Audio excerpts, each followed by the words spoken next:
आपके विश्वास को कभी झूठा नहीं होने दूंगा। जब जब मैं विधानसभा में खड़ा हुआ हूं, तब तब अगर कुछ बात की है तो भारत नगर का पुनर्विकास ये 33/5 से ही होना चाहिए, ये मैंने बात की है। आप सबके लिए म्हाडा गया, म्हाडा से फॉलोअप किया, लेटर निकलवाया और 1 साल के अंदर, मुझे चुनकर बस 1 साल हो गया है और आपके इस विधायक ने 1 साल के अंदर दिया हुआ वादा आज म्हाडा ने प्रपोजल बना दिया है और स्टेट गव्हर्नमेंट को भेजा है। अध्यक्ष महोदय, ही लक्षवेधी ही माझ्या मतदारसंघातील जो भारत नगर भाग आहे त्याच्या पुनर्वसनासंदर्भातची लक्षवेधी आहे।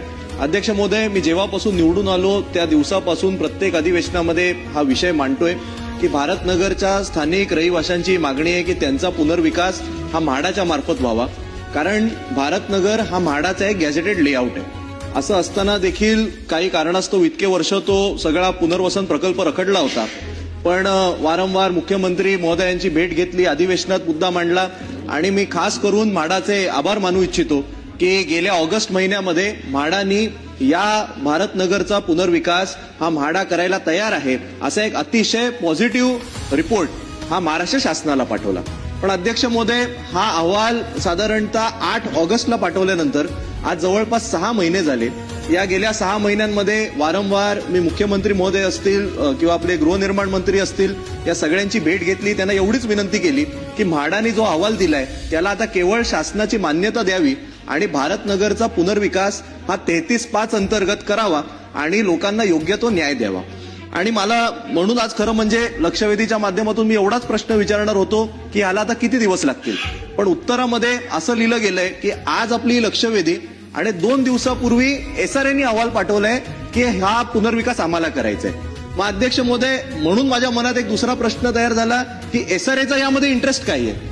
जरा लेआउट म्हाडाचा आहे तर 2 दिवसापूर्वी SRAचे असे कोणते लागेबंदे होते की त्यांनी बरोबर लक्षवेधीची खाली माहिती केली आणि त्यांनी 2 दिवसापूर्वी शासनाला अहवाल पाठवला की आम्हाला सुद्धा इंटरेस्ट होता आणि मग कदाचित आजच्या लक्षवेधीच्या पार्श्वभूमीवर असं उत्तर दिलंय की कालच अधिकाऱ्यांनी या संदर्भात बैठक घेतलेली आहे। त्यामुळे माझी ही आपल्याला विनंती आहे की स्थानिकांची मागणी आहे, म्हाडाने सुद्धा तयारी दर्शवलेली आहे, त्यामुळे भारत नगरचा पुनर्विकास हा जसा आपल्याच सरकारच्या मार्फत जो काही झालेला अहवाल पुटअप झालेला आहे त्याला लवकरात लवकर मान्यता ही द्यावी। त्यामुळे पहिला प्रश्न, ही मान्यता कधीपर्यंत मिळेल त्याची आपण काही मंत्री महोदय आम्हाला टाइमलाईन सांगू शकाल का? पुढच्या मंत्रिमंडळात कॅबिनेटमध्ये त्याच्या पुढच्या आपण ती एक सांगावी।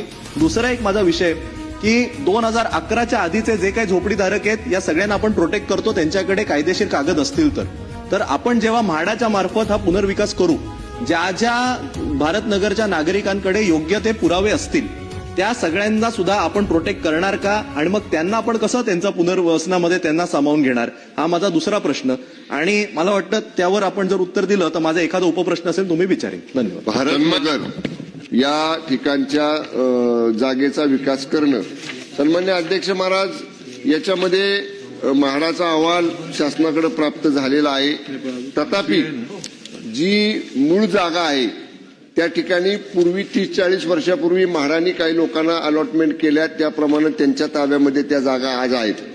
पण त्याच परिसरामध्ये, कारण हा सगळा विचार केला तर 40 एकरापेक्षा मोठं क्षेत्रही आहे, त्याच क्षेत्रामध्ये काही अतिक्रमणधारक आहेत, काही झोपडपट्टीधारक आहेत, त्यांचं लगतचं क्षेत्र तिथंच आहे।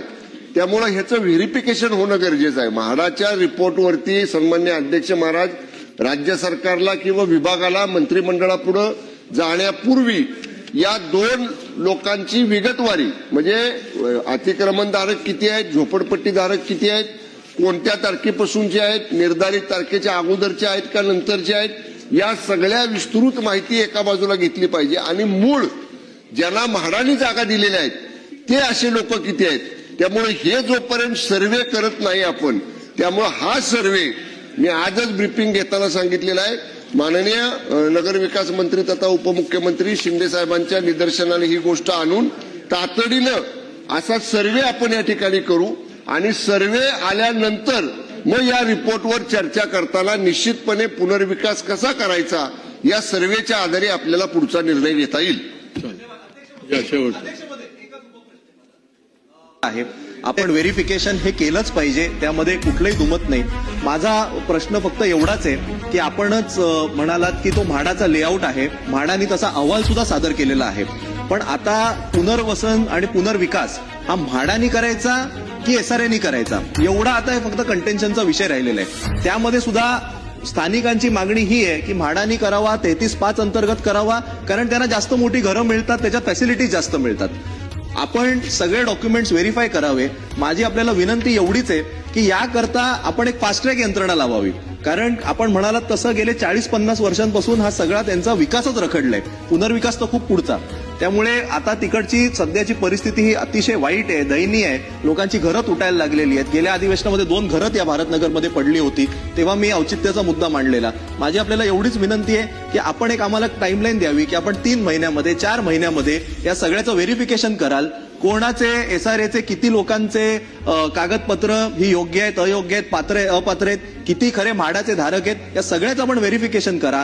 पण आमची ही मागणी आहे, जसं म्हाडाने अहवाल केलेला आहे तसा आपण म्हाडाच्या अंतर्गतच 33/5 अंतर्गतच याचं पुनर्वसन करणार का, एवढा माझा एकच प्रश्न. माननीय अध्यक्ष महाराज, एसआरएचा विषय एवढ्यासाठी आला की त्याच्यामध्ये एन्क्रोचमेंट झालेली आहे, तिथं अतिक्रमण करून झोपडपट्टीधारक काय आलेले आहेत. त्यामुळे म्हाडाच्या लेआउट पुरता किंवा म्हाडानं ज्यांना जागा दिल्यात त्यांच्या पुरताचा विचार म्हाडा जरूर करेल. पण हा जेव्हा संपूर्ण 40-42 एकर क्षेत्राचा किंवा मोठ्या प्लॉटचा ज्यावेळी विचार करतो तेव्हा त्याची विगतवारी म्हणजे बायफर्केशन हे होणं गरजेचंच आहे. कारण जोपर्यंत तुम्ही ते नक्की करत नाही तोपर्यंत आपल्याला कुठल्याही निर्णयाप्रत येता येणार नाही. सन्मान्य सदस्य म्हणतात तसं जेवढं लवकरात लवकर शक्य आहे तेवढं जलद गतीनं हे सर्वेक्षण करण्याच्या सूचना दिल्या जातील.